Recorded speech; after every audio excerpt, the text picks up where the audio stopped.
Hey guys, Vernon Mason here, your leadership and team development coach right here with Flipping Teams. Thanks again for joining me. Make sure to also subscribe down below if you haven't already, so that way you make sure you get all the available content that's certainly going to be coming your way. And then also you'll be able to have all the previous content readily available right there for you in your arsenal. And then also make sure to give us the thumbs up too. Let us know that you're really enjoying these videos and they are helpful for you. In addition, if you are not viewing this through YouTube, you can certainly just click on the link that's provided to you right below. And then of course you can subscribe through the link as well. And of course, 'tis the season. If you have not got your hands on our guide just yet, Flipping Teams, a leader's guide to building top performing teams, do not worry. This is the perfect time to make sure to get it right there on your Christmas list for all your family members and friends to certainly pick it up for you. Or this would definitely be a great gift that you can provide not only to family members and friends, but really this is a good opportunity to really help thank and provide a gift for any of those team members, any of those co-workers, any of those leaders. That might be a great example for you. Certainly you can pick up a copy right there at www.flippingteams.com. And you can certainly pick up the best guide that's really out there, which is the hardcover copy, real slick designs, really nice and presentable for just $35. And the best part is, it's just for $4 more, you can certainly pick up a digital copy, so that way that person, including yourself, could never leave home without it. So you certainly don't have to worry about that. And in addition to it, of course, this is the season where it's nice to have all those fun little Christmas games like White Elephant or even Secret Santa. But of course, you got that budget to work with to keep anything under $20 to $25. We still have a great option available for you right there on our website to where you can pick up the soft cover copy for less than 20 bucks, something that's really easy for you, a little durable. And then also, again, just for $4 more to still keep below that $25 limit, you can still provide the digital copy as well, so they never leave home without it. So it's a great gift that everybody is certainly going to enjoy. Definitely it's going to help you, or it's going to help other family members, friends, co-workers to get a nice little edge against the competition, really further their career, and really develop a lot of those leadership skills. Okay, we're certainly happy to have you. Again, you can visit www.flippingteams.com for that. But we definitely want to thank you again one more time for joining us, as we're going to be talking about a great section as far as in Pillar 3, positive accountability. And if you remember, we say it's in my system, we're going to say that it's positive accountability, because accountability, especially in today's business culture, really has a negative impact on it. It really has kind of a negative perception to it. So when people say accountability, it makes them cringe. And that's not really what it's supposed to be about. And with your help, especially through my guide and helping us get the word out there, we can show that accountability is actually a positive thing. It makes a bigger positive impact than it really does of any other impact through a negative perception. Okay, so it's all about being positive. And first off, before you do any kind of accountability, there is a golden rule that you certainly have to follow. And I know that if you're by chance in HR, or if you're an HR leader yourself, you're already going to know this golden rule, and you're going to love that we're going to be covering this. But if you are not in those fields and you don't know what that golden rule is just yet, trust me, the very next time that you have a meeting, or the very next time that you have a group event or anything involving HR, certainly make sure to use this golden rule, because you are going to get the biggest brownie points in the room. And there's nobody better to be on your side than your HR department, trust me. But that golden rule, if you don't know it already, is to document everything. That's right. So document everything. And I will take it a step further to say that you certainly want to make sure you timestamp it too. So you got to make sure you put the date and the time for each time that you have these types of conversations, rather if it's going to be verbal, informal, formal, or the final. You want to make sure you have that documentation in there. Okay, now I know what you're thinking. In a lot of ways, again, that's really because of what our business culture really kind of pressed on you about how accountability works. But documentation is not just there to save your tail. I know that you think that this is to protect you, this is what it's really for, but that's the mindset I really need to change. That's the mindset I want to try and help mold around how you think about accountability, because that's not what it's really there for. Now, don't get me wrong, in your career, you will come across, right, that 5%, the really big unwilling ones who are just not going to take your development, who are just not going to believe in the system, and they're not going to want to be a part of the team. And that's okay. Because a part of your job is also to help them identify truly where their passion is lying, and it may not be with the team that they may have joined prior to you joining.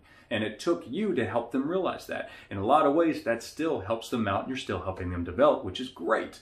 But true set, outside of that 5%, there's really a bigger impact on the positive side of documentation that can help you further develop your team members, help you further develop as a leader, and help further develop your team's progression, your team's goals, and your business overall. Okay, and there are 5 particular reasons, 5 particular factors that are huge as to why documentation is important to really help do just that. So number 1 is what we're going to talk about, is that it keeps the conversation honest. So what do I mean by that? Are we encouraged to lie in those conversations? Not at all. But are there motivators? Yes. When we're walking into accountability, because again, majority of the people out there are going to think something negative is about to happen, right?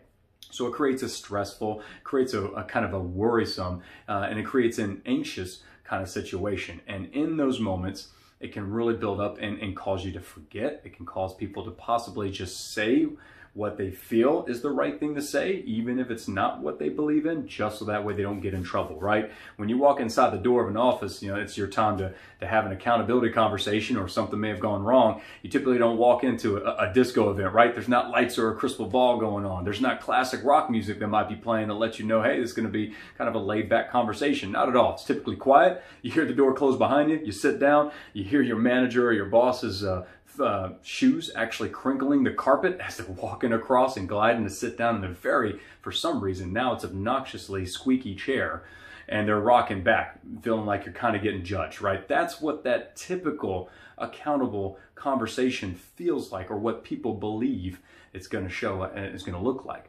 okay? And in that case, when you're having that situation, it can accidentally pull you into that dishonesty phase. So of course we want to keep the conversation honest, because again, we're trying to show a positive light, but we want to make sure that we are setting people up for success, not failure. So having documentation in place will give us something to revert to take a look at, to make sure that all our points are there and we're in an agreement. Right? Because every copy you have, they should always have a copy too. But both of you are in agreement as to what the objective is, you know, how to be successful, what's the measurement of success, and then what happens when we are successful. Yes, that also helps in that action plan. So that's a big piece, a big factor. Second factor, rolling it back to the action plan, is role clarity. That's right. I know a lot of you really know what role clarity means, which is why it makes it extremely important and very impactful to have documentation when it comes to accountability, because you always want to make sure your team members are very clear about their roles, what their role does, what the objective of their role is, and how to be successful in that role. Right? What does success look like? So action plans become a very huge contributor in this piece, and that's why I really get into grave detail on exactly how to construct it, exactly what to emphasize in there, really what the objective is, that path to success, the measurements of success, right? And what comes out of it, and even how to present it. So that's all right there in the pillar for you. But of course, it labels out role clarity, because at the end of the day, there are a ton of activities and there are a ton of distractions that are in our roles that can really pull us out, pull us away, or distract us from what our true role really is. Okay, basically how to obtain those sales goals, or how to satisfy the clients that we have, how to make sure we provide a service maybe nobody else provides, but provide it correctly. So role clarity, right? Having something in hand is going to provide them that guide to it. Okay, which does bring us to our third one, right? Our third big impact or factor is really making it real. So making it tangible. We all know that saying that, of course, out of sight, out of mind, right? Absolutely, that certainly stands very true when it comes to accountability. So just as we talked about when we were talking about stress, how people feel, how anxious they can sometimes be in these meetings, well, all of that can still be a contributing factor when you're trying to talk about a lot of the good. So even though you're talking about a lot of information, that's setting that environment, it makes it hard to remember, and therefore, it's not going to be real. Once you walk outside that door, you don't have anything tangible to show you what just took place, how it happened. You don't have anything to say that that was actually a positive conversation instead of a negative one, right? I mean, I can sit here and write books all day and give all this information out to you, or at least have it ready for you. But if I'm not going out there, if I'm not networking, if I'm not creating these videos, if I'm not doing any kind of seminars, I'm not being effective at getting that message out to you. I'm not being effective at helping you develop. If you were to go to one of the biggest libraries in the world, the Library of Congress, read every book in there and walk right out with nothing else in your hand, okay, doing nothing else but just going back home, you yourself will be ineffective. And you'll be ineffective because you had nothing tangible to help you practice or to continue practice what you learned, right? I mean, certainly you can watch these videos all day, but again, these videos are just words. So unless you take these words and put them into practice, unless you actually get the guide, a physical guide in your hand to truly follow and look through, you'll never be effective. So making it real, making it tangible is a very important piece, right? And it also kind of falls in line with a lot of things I say, which is certainly making sure that winners keep score. And winners keep score, and the way they keep score is by making it tangible, making sure it's something they can see, something they can feel. And there's nothing more impactful that you can build a connection with when it comes to something that you feel. So definitely that's a big hot point. Another reason, so number 4 is generating motivation out of accountability. Now, by motivation, I know, again, kind of going back to how our mindset is with our culture, that, okay, you know, fear of losing my job. Yeah, that's motivation. I'm fear I'm going to lose money. I'm not going to be able to afford to take care of my kids or take care of my responsibilities.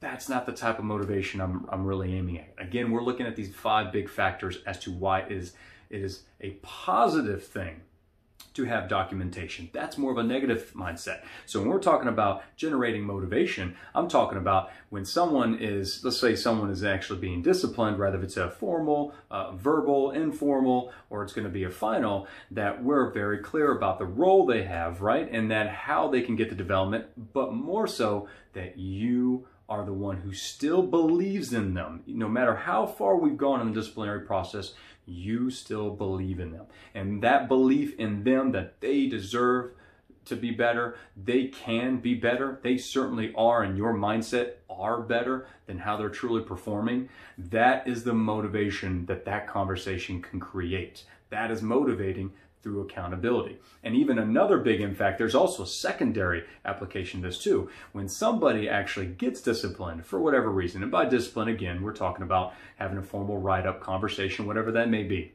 But when someone else sees somebody getting held accountable, what do you think that impacts them on?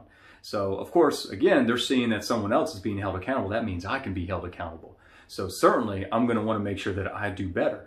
Or instead of saying losing my job, they're going to turn around and say, oh man, you know what? He's being held accountable because he is not taking care of the team. He's not actually providing anything better to further develop himself and the team. So what is that going to say about me? If I don't do anything better, if I don't develop a team, if I don't become valuable, if I don't help my clients or customers out, then why should they pay for me, right? Why should I have my spot here when there's a lot of people out there who truly want to be in that role and truly want to take care of their clients, take care of their customers, and provide whatever services that you have available to provide over the competition, right? So that does create a lot of positive reinforcement, even for those who haven't received it, but they are witnessing any kind of accountability being held to other team members. That is the positive motivation I'm talking about. That is a massive impact that you can certainly make. So certainly play tuned to that. And that's why it's a huge reason. And then it leads to number 5. And number 5 is genuinely creating a huge track record. Okay. Now the track record is extremely important for many accounts. Of course, not just, again, going back to that 5%, kind of that negative feel. We do have a track record to protect me, showing I try to develop them, get that mindset out. Now, we do touch base a little bit on what happens when you deal with the unwilling, okay, which is out there, which you will run into your career. And we talk about great tips on still trying to help convert them into a willing participant, or if anything, help guide them to a better role that better suits their passion, because maybe they were just put in the wrong place. Okay, but we're really looking and focusing on the willing here. So for that positive motivation, we're creating a genuine track record. So let's say if you're ever coming up to an opportunity to be able to help a team member get a raise, get a promotion, maybe find a better opportunity someplace else, that track record is what's going to help them get that edge over the competition, over anybody else, because you have a track record of success. On top of that, you also have a track record of development, right? Just as I built the system over the years, I didn't just build it by writing things down and guessing and seeing what worked. It was built over seeing what worked and what didn't, what had the bigger impacts and what had the less impacts, what had the positive, what had the negative. Been through all those sides of the spectrum, okay? And it helps you see what actually worked, what was impactful. Just like using this guide that was impactful, you have a track record of what's going to work for your team. So when you move on to the next team, you are going to be able to implement those same strategies. And then on the flip side, if you look on the negative side, if you want to see it that way, on the other side, if by chance you see that what you were implementing was not working, you now have a track record of what to avoid, right? So now I'm flipping that negative to a positive. I know what not to do. I know what's effective with team members. I know what's not effective with team members, okay? In the exact same way. So that's what's very important. So again, those are the 5 biggest factors with that golden rule when it comes to positive accountability. I want you to start saying that. Don't want you to say just accountability, say positive accountability from here going forward.